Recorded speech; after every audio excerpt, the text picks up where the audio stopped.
Hi friends, Assalamu alaikum. Bismi channel എല്ലാവർക്കും സ്വാഗതം. ഇന്ന് നമ്മൾ ഒരു അടിപൊളി മുളക് ബജിയാണ് തയ്യാറാക്കി എടുക്കുന്നത്. ഇത് സ്പെഷ്യൽ മുളക് ബജിയാണ്. സാധാരണ മുളക് ബജി അല്ല ട്ടോ. അപ്പോൾ നമുക്ക് ഇത് എങ്ങനെ നോക്കാം. അതിനായിട്ട് ഞാൻ 250 ml കപ്പിൽ 1 കപ്പ് കടലമാവും 1/4 കപ്പ് അരിപ്പൊടിയും ചേർത്ത് കൊടുത്തിട്ടുണ്ട്. ഇനി ഇതിലേക്ക് ഒരു പിഞ്ച് മഞ്ഞൾപ്പൊടി ചേർത്ത് കൊടുക്കാം. ഇനി ഇതിലേക്ക് എരിവിനനുസരിച്ച് മുളക് പൊടി ചേർക്കാം. 1 ടീസ്പൂൺ മുളക് പൊടി ചേർത്ത് കൊടുത്തിട്ടുണ്ട്.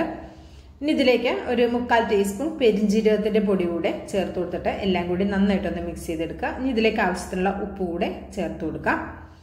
ചേർത്തിട്ട് നന്നായിട്ട് എല്ലാം കൂടി ഒന്ന് മിക്സ് ചെയ്തെടുക്കുക. ഇനി നമുക്ക് ഇതിലേക്ക് ആവശ്യത്തിനുള്ള വെള്ളം ഒഴിച്ചിട്ട് നന്നായിട്ട് ഇതൊന്ന് കലക്കിയെടുക്കണം. വെള്ളം ഒന്നായിട്ട് ആദ്യം തന്നെ ഒഴിക്കരുത്. കടലമാവിലേക്ക് ഒരുപാട് വെള്ളത്തിന്റെ ആവശ്യം വരില്ല. അപ്പോൾ ആദ്യം തന്നെ കുറേ വെള്ളം ഒഴിച്ചു കഴിഞ്ഞാൽ മാവ് അങ്ങോട്ട് ലൂസായി പോകും. അപ്പോൾ ബജി തയ്യാറാക്കുന്ന സമയത്ത് ഒരുപാട് ലൂസുള്ള മാവല്ല നമുക്ക് വേണ്ടത്. അതുകൊണ്ട് നമുക്ക് കുറച്ച് വെള്ളം ഒഴിച്ചിട്ട് നമുക്ക് സമാധാനത്തെ ഇതൊന്ന് മിക്സ് ചെയ്തെടുക്കാം.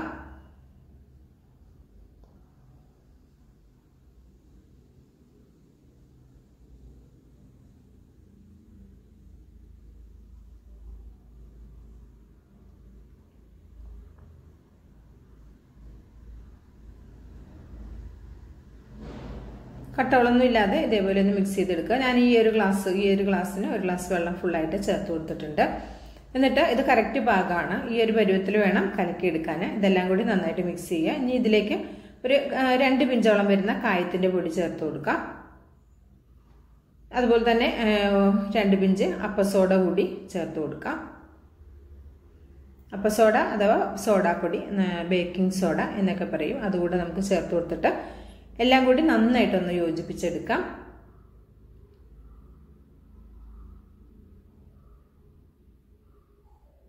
നന്നായിട്ട് യോജിപ്പിച്ചതിന് ശേഷം നമുക്കിതൊരു സൈഡിലേക്ക് മാറ്റി വയ്ക്കാം. ഈ ഒരു പരുവത്തിലാണ് മാവ് വേണ്ടത്. നമ്മളിങ്ങനെ സ്പൂണിലേക്കൊക്കെ കോരിയെടുക്കുമ്പോൾ സ്പൂണിൽ മാവിൻ്റെ ആ ഒരു കട്ടി അവിടെ ഉണ്ടാവണം. ആ രീതിയിൽ വേണം നമ്മളിതൊന്ന് കലക്കിയെടുക്കാനായിട്ട്.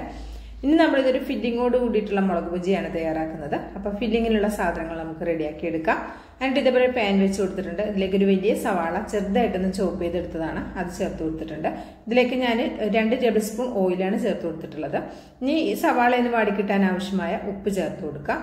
എന്നിട്ട് സവാള ജസ്റ്റ് ഒന്ന് വാടി വരുമ്പോൾ ഇതിലേക്ക് 1 ടീസ്പൂൺ ഇഞ്ചി വെളുത്തുള്ളി പേസ്റ്റ് ചേർത്ത് കൊടുക്കാം. എന്നിട്ട് ഇതെല്ലാം കൂടി നന്നായിട്ടൊന്ന് വഴറ്റിയെടുക്കാം. നന്നായി വാടി വരുമ്പോൾ നമുക്കിനി ഇതിലേക്ക് പൊടികൾ ചേർത്ത് കൊടുക്കണം. ഒരു 2 പിഞ്ച് മഞ്ഞൾപ്പൊടി ചേർത്ത് കൊടുത്തിട്ടുണ്ട്. ഇനി ഇതിലേക്ക് പെരിഞ്ജീരകത്തിന്റെ പൊടി ഒരു 1/2 ടീസ്പൂൺ ചേർക്കുന്നുണ്ട്. ഒരു 1/4 ടീസ്പൂൺ കുരുമുളകിന്റെ പൊടി ചേർക്കുന്നുണ്ട്. 1 ടീസ്പൂൺ ചിക്കൻ മസാല ചേർത്ത് കൊടുക്കുന്നുണ്ട്. ഇതെല്ലാം കൂടി ചേർത്തിട്ട് ഈ പൊടികളുടെ പച്ചക്കുത്ത് പോകുമ്പോൾ നമുക്കൊന്ന് വഴറ്റിയെടുക്കാം. ഒരുപാട് മസാലകളുടെ ആവശ്യമില്ല. മുളക് ബജി തയ്യാറാക്കുമ്പോൾ മുളക് എടുക്കുമ്പോൾ എന്താ പറയുക, അധികം എരിവില്ലാത്ത മുളക് എടുക്കാൻ ശ്രദ്ധിക്കുക. പിന്നെ ഇതിലേക്ക് ഒരു ചെറിയ ക്യാരറ്റ് ഒന്ന് ഗ്രേറ്റ് ചെയ്തെടുത്തിട്ടുണ്ട്, അതുകൂടെ ഒന്ന് ചേർത്ത് കൊടുത്തിട്ടുണ്ട്. ഇനി ഇതിലേക്ക് എന്താ പറയുക, ഗരം മസാല ഒരു 1/2 ടീസ്പൂൺ ഗരം മസാല കൂടെ ചേർത്തിട്ട് നന്നായിട്ടൊന്ന് മിക്സ് ചെയ്തെടുത്തിട്ടുണ്ട്. അപ്പോൾ ഇതിലേക്ക് നിങ്ങൾക്ക് ഉപ്പ് ചേർക്കുമ്പോൾ നിങ്ങളുടെ ടേസ്റ്റിനനുസരിച്ച് ഉപ്പിൻ്റെ അളവിൽ വ്യത്യാസം വരുത്താം. ഞാൻ ഇതിലേക്ക് ചേർക്കുന്നത് ചിക്കനാണ്. ഒരു 150 ഗ്രാം ചിക്കൻ ഞാൻ ഉപ്പും കുരുമുളകും മഞ്ഞൾപ്പൊടി ഇട്ട് വേവിച്ചെടുത്തിട്ട് മിക്സിയുടെ ജാറിലിട്ടൊന്ന് ക്രഷ് ചെയ്തെടുത്തതാണ്, അതുകൂടെ ചേർത്ത് കൊടുത്തിട്ടുണ്ട്. പിന്നെ കുറച്ച് മല്ലിയില കൂടി ചേർത്ത് കൊടുക്കാം. ചേർത്ത് കൊടുത്തതിന് ശേഷം ഇതെല്ലാം കൂടി നന്നായിട്ട് യോജിപ്പിച്ചെടുക്കാം. ഈ ചിക്കനിലേക്ക് നമ്മുടെ സവാളയും എല്ലാ അരിവുകളും ചേരാൻ വേണ്ടിയിട്ട് നന്നായിട്ട് മിക്സ് ചെയ്തെടുക്കാം. ഈ സമയത്തൊക്കെ ഒരു മീഡിയം ഫ്ലെയിമിലാണ് വെച്ചിട്ടുള്ളത്. പൊടികൾ ചേർത്തപ്പോൾ മാത്രം ലോ ഫ്ലെയിമിലേക്ക് ആക്കി കൊടുത്തിരുന്നു. അത് നന്നായിട്ട് മിക്സായി വന്നിട്ടുണ്ട്. ഇത്രയും മതി. ഇനി നമുക്കിതൊന്ന് അടച്ചു വെക്കാം. ഒരു 2 മിനിറ്റോളം ലോ ഫ്ലെയിമിൽ ഒന്ന് അടച്ചു വെക്കുന്നുണ്ട്. ഞാൻ ഒരു 2 മിനിറ്റ് ലോ ഫ്ലെയിമിൽ അടച്ചു വെച്ചിട്ടുണ്ട്. ഇനി ഫ്ലെയിം അങ്ങ് ഓഫാക്കി കൊടുത്തിട്ടുണ്ട്. ഇനി ഇതിവിടെ ചൂടാറാൻ വേണ്ടി മാറ്റി വെക്കാം. അപ്പം നമുക്ക് മുളകൊന്ന് റെഡിയാക്കി എടുക്കാം. ഞാൻ ഈ ഒരു രീതിയിലുള്ള മുളകാണ് എടുത്തിട്ടുള്ളത്. 10 മുളക് എടുത്തിട്ടുണ്ട്. സാധാരണ ഇതൊരു വളവൊന്നും ഇല്ലാത്ത മുളക് എടുക്കാൻ ശ്രദ്ധിക്കുക. ഇങ്ങനെ നമ്മൾ ബജി ഉണ്ടാക്കുമ്പോൾ നമ്മൾ ഫില്ലിംഗ് ഒക്കെ ചെയ്യുന്ന സമയത്ത് കുറച്ച് ബുദ്ധിമുട്ടാവും വളവൊക്കെ ഉണ്ടെങ്കിൽ. അപ്പം എനിക്ക് ഇങ്ങനത്തെ ഒരു മുളകാണ് കിട്ടിയിട്ടുണ്ടായിരുന്നത്. അപ്പോൾ ഇതിൻ്റെ ഉള്ളിൽ ഇതേപോലെ ഒന്ന് കീറി കൊടുക്കുക. 2 അറ്റവും വിട്ടു പോകാതെ നോക്കണം. എന്നിട്ട് ഇതിൻ്റെ മുളകിൻ്റെ ഉള്ളിലുള്ള ആ കുരുവും ആ ഒരു നാര് പോലത്തതൊക്കെ നമുക്കൊന്ന് പതുക്കെ പുറത്തേക്ക് വലിച്ചെടുക്കാം. അപ്പോൾ ഇത് എന്താ പറയുക, ഈ ഒരു മുളകിന് ഒരുപാട് കുരുവോ അതുപോലെ തന്നെ നാരുകളൊന്നും ഒരുപാടില്ല കേട്ടോ. അപ്പോൾ ഇത് എരിവ് കുറഞ്ഞിട്ടുള്ള മുളകാണ്. ഒരുപാട് കുരുവും കാര്യങ്ങളൊക്കെ ഉള്ളതാണെങ്കിൽ നല്ല എരിവുള്ള മുളകും ആയിരിക്കും. അപ്പോൾ അത് ഇതിൻ്റെ ഉള്ളിലേക്ക് നമ്മുടെ ഫില്ലിങ് വെച്ച് കൊടുക്കാം. ഫില്ലിങ് എന്താ പറയുക, അത്യാവശ്യം നല്ല തണുത്തതിന് ശേഷം വെച്ച് കൊടുത്താൽ മതി. നമുക്ക് എത്രയാണോ വേണ്ടത് അതനുസരിച്ചിട്ട് നമുക്ക് ഇതിൻ്റെ ഉള്ളിലേക്ക് നിറച്ച് കൊടുക്കാം. ഇനിയിപ്പോൾ ചിക്കൻ ഫില്ലിങ് തന്നെ വേണമെന്നൊന്നുമില്ല, മുട്ടയൊക്കെ ആണെങ്കിലും നമുക്ക് ഇതിലേക്ക് ഫില്ലിംഗ് ആയിട്ട് ഉപയോഗിക്കാവുന്നതാണ്. അപ്പോൾ ഇനി നമുക്ക് മുളക് ബജി നല്ല വെറൈറ്റി ടേസ്റ്റിൽ നമുക്ക് കഴിക്കാൻ പറ്റും. അപ്പോൾ ഈ റംസാനിക്ക് നിങ്ങൾ ഒരുപാട് ഐറ്റംസ് ഒക്കെ തയ്യാറാക്കി നോക്കുമ്പോൾ, മുളക് ബജി തയ്യാറാക്കുമ്പോൾ നിങ്ങൾ തീർച്ചയായിട്ടും ഇതേപോലെ ഒന്ന് ട്രൈ ചെയ്ത് നോക്കുള്ളൂ. തീർച്ചയായിട്ടും എല്ലാവർക്കും, കുട്ടികൾക്കും വലിയവർക്കൊക്കെ ഒരുപാട് ഇഷ്ടമാകുന്ന ഒരു സ്നാക്ക് കൂടിയായിരിക്കും.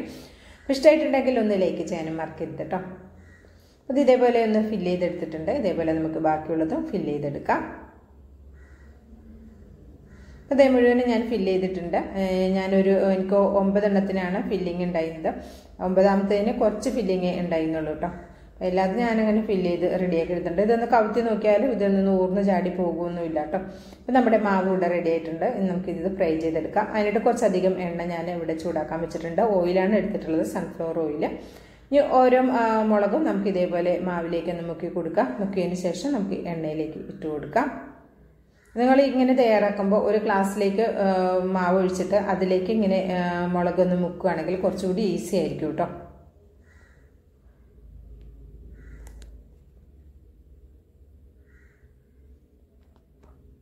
അപ്പോൾ അതെ, ഒരു ഭാഗം ആവുന്ന സമയത്ത് നമുക്കിതൊന്ന് തിരിച്ചിടാം. ഒരുപാട് കുക്കിംഗ് ടൈമൊന്നും എടുക്കുന്നില്ല, പെട്ടെന്ന് തന്നെ ആയിത്തരും. ഒരു മീഡിയം ഫ്ലെയിമിൽ വെച്ചാൽ മതി, ഹൈ ഫ്ലെയിമിൽ വെക്കേണ്ട, പെട്ടെന്ന് അങ്ങോട്ട് കരിഞ്ഞു പോകും, മുളക് വേകാതെയും വരും. അപ്പോൾ ഒരു മീഡിയം ഫ്ലെയിമിൽ വെച്ചിട്ട് നമുക്കിത് മുഴുവനും ഇങ്ങനെ ഫ്രൈ ചെയ്തെടുക്കാം.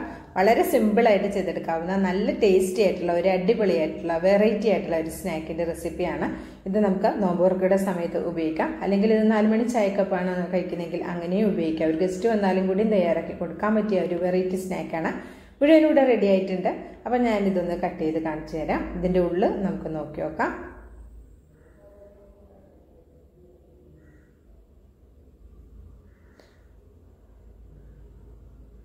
അപ്പോൾ വളരെ സിമ്പിളായിട്ട് നല്ല ടേസ്റ്റി ആയിട്ട് കഴിക്കാൻ പറ്റിയ ഒരു സ്നാക്കാണ്. അപ്പോൾ ഇഷ്ടമായിട്ടുണ്ടെങ്കിൽ ഒന്ന് ട്രൈ ചെയ്ത് നോക്കണം, അഭിപ്രായം അറിയിക്കണം, ലൈക്കും ചെയ്യണം കേട്ടോ. ബിസ്മി കിച്ചൺ യൂട്യൂബ് ചാനൽ സബ്സ്ക്രൈബ് ചെയ്ത് കാണുന്നതിൻ്റെ എല്ലാ കൂട്ടുകാരും ഒന്ന് സബ്സ്ക്രൈബ് ചെയ്ത് അടുത്തിരുന്ന ബെല്ലൈക്കൻ എനേബിൾ ചെയ്ത് വെച്ചാൽ മാത്രമേ നമ്മളിടുന്ന വീഡിയോസിൻ്റെ നോട്ടിഫിക്കേഷൻ നിങ്ങളിലേക്ക് എത്തുള്ളൂ. ഇൻഷാ അല്ലാഹ് അടുത്തൊരു വീഡിയോ ആയിട്ട്